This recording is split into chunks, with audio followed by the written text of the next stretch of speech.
I always had an idea about how WoW should end, because the use of portals in World of Warcraft is prevalent everywhere. You know, you took a portal to the Outland, you take portals to the Emerald Dream. All this aspect. My personal idea for the end of WoW was always the destruction of Azeroth.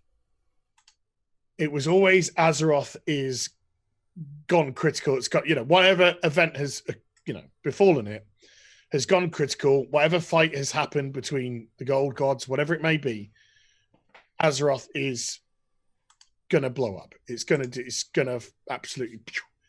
And so my idea for the end of WoW was always to be the very final thing for World of Warcraft was the evacuation through the portal into WoW 2, into the new world.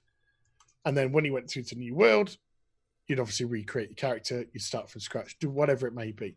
But that is how you could sort of almost progress it through in terms of a narrative for your own character. This is the way the World of Warcraft ends. We escape. Where do we go? Bright light. Who knows what's happening, where they end up. But then you have this beginning, of course, where you're all, and in my kind of idea was Horde and Alliance alike together as one faction. And you were all going through at one time. So when you all come out, you're all coming out of this portal, wherever it is, wherever WoW 2.0 would be set. And you're all coming out together, brand new world. You're all in rag. You've gone through. You're only carrying what you've come through on. You've got nothing. It's an evacuation. This isn't a war. It's an evacuation of Azeroth. And then you've got, maybe Khadgar is holding the portal up, or you've got a sacrifice of people holding the portal up. So certain people are going to be there right to the death, right until it explodes, to try and get as many people out as possible. And then I think you resolve the conflict in time passes, and you zoom out and you've been at a campfire, and this whole thing has been a myth told about your previous character told to your new character. And you're embarking on your journey. Yes, lean into it. No, I can see that 100%. I can see they could do that with 14 though. Like same kind of thing is that imagine if they did, let's say 17, and there was some form of continuation of the story of 14 in regards that the legends and the gods are all of essentially the warriors of light of our duties and our things. And we get to have that internal chuckle about like 10,000 years ago, there was this war with Hydaelyn and Zodiark and blah, blah, blah, blah. And then eventually, like through the rejoining and all that, new starting point, it's like everything ended up getting destroyed. And then 1,000 years or 10,000 years or 1,000,000 years later, like the whispers and legends. Years. I don't know. I'm just picking a time. I'm just thinking sin.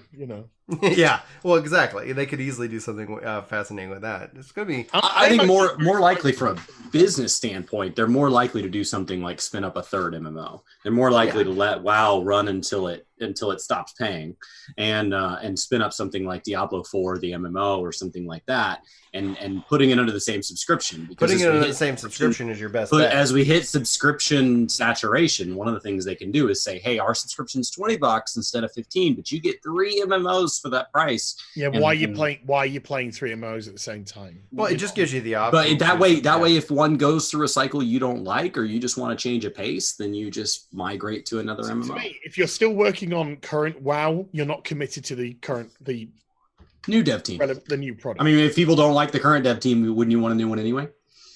You definitely don't want the same people from WoW, otherwise you end up in the same spot. Yeah, I think Diablo would be, in my mind, something that would really attract me into that kind of mindset as a big Diablo. It's a different universe. It's different universe, but it also gives you the ability to easily say, like, yeah, there's a reason why you don't carry all your stuff forward. There's a reason why everybody starts at level 1. There's a reason why X, Y, and Z.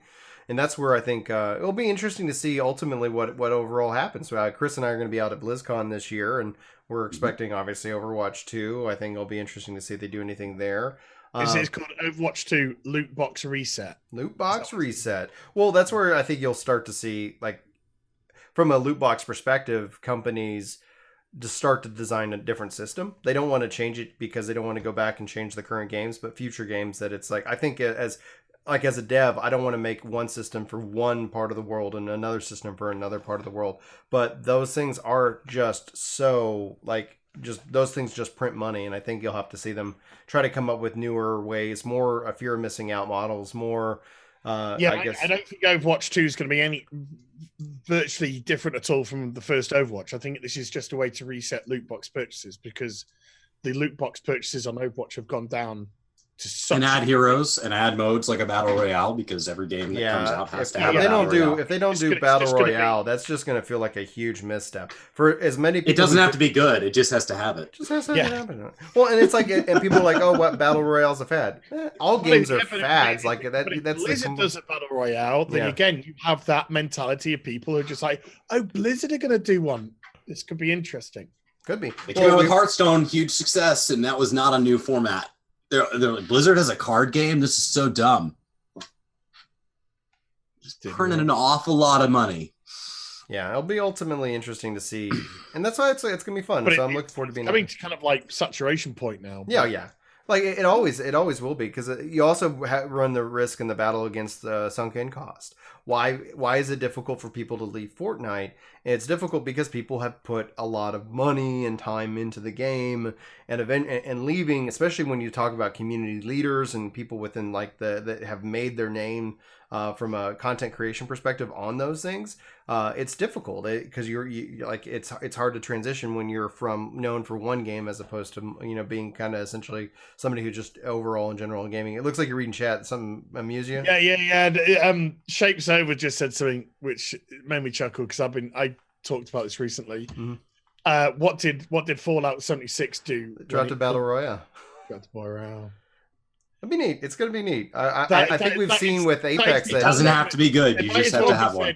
Given up. You just have to have one. You just have to have one. It doesn't have to be good. That's why Apex showed no ideas. Royale. yoshi-p said he wanted to make a battle royale. It'd be neat to see what he could do. Why not? With that. Yeah, I'm just saying he already put 72 people in his own. Class, yeah, exactly. Class, class systems can work in those things. We've seen that.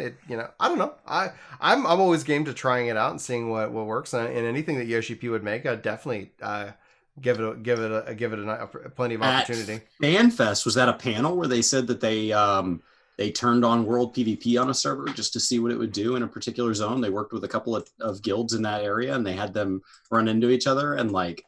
The people on the panel were just like, we just didn't expect, like, apparently, like, they were just like, oh no, they're all murdering each other. It's like, yeah, like 100%.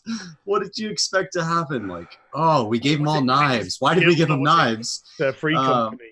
So apparently they let a couple free companies just battle it out in a zone. They said, hey, in this zone during this time, we're going to put you in your own instance, and and it's apparently just a toggle switch. They just toggled it and said, yeah. I don't know why they're so afraid, because like even if it's not just open, if it's a duel, like I would recreate a character and go through 400 hours of story to play on a PvP server. I think that like when we talked about, and just to kind of, it's getting warm in here, I think and I'd be terrible at PvP. You don't have to be good at it, but it's that as an option. I'm just saying that one of the things that it comes down to as the game and as PvP is concerned, it's that like. But then it takes so much balance. It takes balance, but who cares? Like they hold our hands a lot, and I think it'd be really cool to see. I think kind of bring it all back when we talk about like accessibility, when we talk about these systems in these places, it's like it would be kind of neat to see what 14 could do. And I've even thought, like, and I know a lot of people have called for it, like a hardcore server. Like, imagine if you could have a server that you could either roll on or with a world visit go to. All the enemies are epic enemy. Like, you can't do anything solo. If all of a sudden like you had a special world that was, the rules were different, and you could go to that world and you could play on that world, and as a test to see if do people within the Final Fantasy world want this? And if they don't, then you're not sitting here like we completely changed and broke the game. I don't know. It's easy for me to spend the money of Square Enix on a theoretical like, oh, wouldn't it be nice if this?